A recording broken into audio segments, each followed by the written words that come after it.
There are so many amazing things about October, one being Halloween. And with Halloween come the good old Disney classic Halloween movies. So to get you in the Halloween spirit, we're bringing you a rundown of 13 of the best Disney Halloween movies. When Disney Channel was in its heyday, it spit out some pretty daggone good Halloween movies. Now, before you call us out in the comments section, yes, some of the movies I'm about to include are not all DCOMs. But at the end of the day, they were all eventually shown on Disney, so just go with it. And what better way to kick this off than with Halloweentown. Believe it or not, this Disney gem is 17 years old. It was made way back in 1998 when texting wasn't even a thing and people actually knew how to have face-to-face conversations. Remember Marnie? Halloweentown told the story of Marnie finding out that she's a witch and that her grandma lived in Halloweentown where it's Halloween all the time, and her mom was all bent out of shape about it because she wanted to protect her kids. But then the Cromwell witches all came together at the end to defeat Clevver, who was bitter, all because Marnie's mom ditched him for another guy. You've had me, the most powerful warlock of all. You could have ruled with me as my queen. It's never that serious. But of course, in the end, the town pumpkin lit up and happiness was had. Then there was Halloweentown 2, Calabar's Revenge, when Calabar's son tried to seal the portal between the human world and Halloweentown, and there was a creepy ass elf scene where Marnie's mom turned into that green goblin booger thing. It was not okay. So then there were a few more Halloweentown movies as well. There was Halloweentown High when Marnie went to high school and had the Halloweentown exchange students, and then there was Return to Halloweentown when she went to college, and Disney disrespectfully replaced the original Marnie with Sarah Paxton and acted like they were the same person. We noticed. And while the sequels were all really great fun, there is nothing like the originals, but I do have to say, even though they did replace OG Marnie, Return to Halloweentown was pretty good. I was wondering if you'd like to help out with the Millennium Celebration Culinary Committee. You're drooling. Scrape, snot boy. Yo, the Sinister Sisters were dope, and then there was Phantom of the Megaplex. Phantom of the Megaplex strikes again!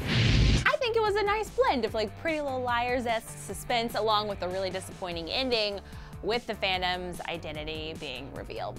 He never committed any horrible crimes or burned off anyone's face in a fryer or anything. What fresh hell is this? And while Phantom of the Megaplex was pretty tame on the scary meter, don't look under the bed, on the other hand, was not for children. It was actually the first Disney Channel movie to be rated TV PG because of its legitimately terrifying content. The story was about boogie people who were actually the imaginary friends of children living under their beds. Translation, terrifying. Then there was Mom's Got a Date with a Vampire. Two kids set up their mom on a date with a stranger who turned out to be, unfortunately, a vampire who was actually Mr. Sheffield from The Nanny.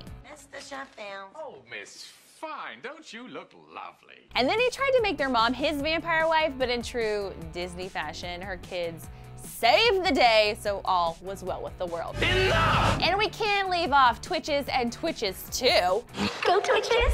T and Tamara returned to Disney Channel as twin witches who discovered one another in true sister-sister fashion, and then came together to save their world from the darkness. Seriously, who doesn't want to discover their doppelganger and have magical powers together?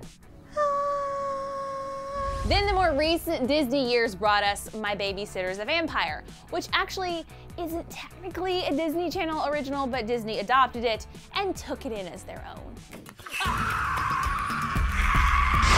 So this chick had a thing for blood, was hired to babysit Jane and Ethan, and then they discovered she was a vampire and blah, blah, blah. The title is self-explanatory, guys. Watch it. But before we get into the big leaks here, we have to talk about Under Wraps. A lot of you may not remember this one because it was released way back in 1997. It's so old. But it was actually the first Halloween-based DCOM ever. It's about a mummy who comes to life and befriends these kids who then have to get him back to his sarcophagus. Ancient Egyptians would bury their loved ones in decorative boxes. These decorative boxes were made of solid gold or stone and were called sarcophagus. Oh. The point is that his friends are trying to get him back before he poofs, all while trying to save him from being sold. What's that? What's what? That's a mummy! Hey, cool! This next Disney gem was not a DCOM, but it would be criminal not to include it. It's The Nightmare Before Christmas. This is Halloween, everybody make a scene, trick or treat, tell the neighbors gonna die. The Nightmare Before Christmas is kind of categorized in a holiday gray area because it's also considered a Christmas movie, so you really get the best of both worlds. Jack Skellington gets sick of scaring people all the time, so it's like Christmas when he stumbles upon Christmastown. Pun hardcore intended right there. And then he kidnaps Santa so he can take over his job. And as much as I love it, I think the concept is awesome. I have to say, Tim Burton's animation always scares the crap out of me.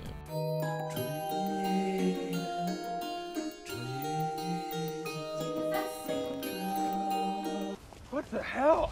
Then there was Tower of Terror.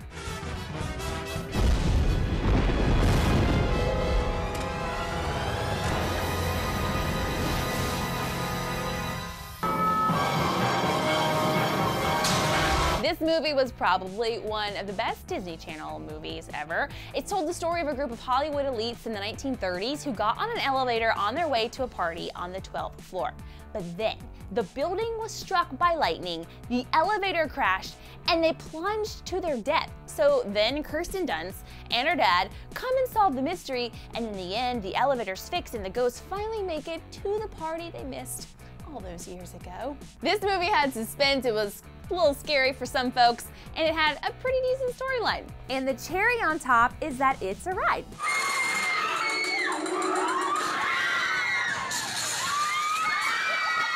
And last, but certainly not least, is everyone's go-to Halloween movie, right? I put a spell on you, and now you're gone.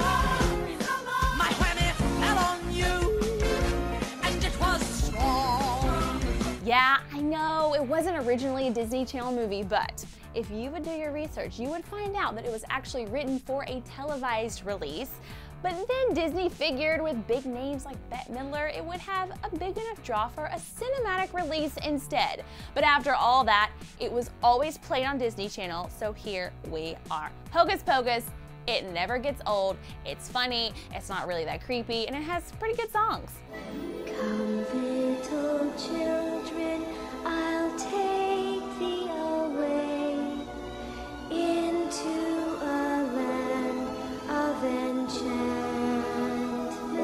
All right, so which of these Disney Halloween movies is your favorite out there? Sound off in the comment section below. Don't forget to subscribe to our channel. Also, there's a box right here, so you should click it to check out a rundown of 7 Disney Channel musicals that probably made your life out there. Thanks for watching. I'm Erin Robinson. See you next time.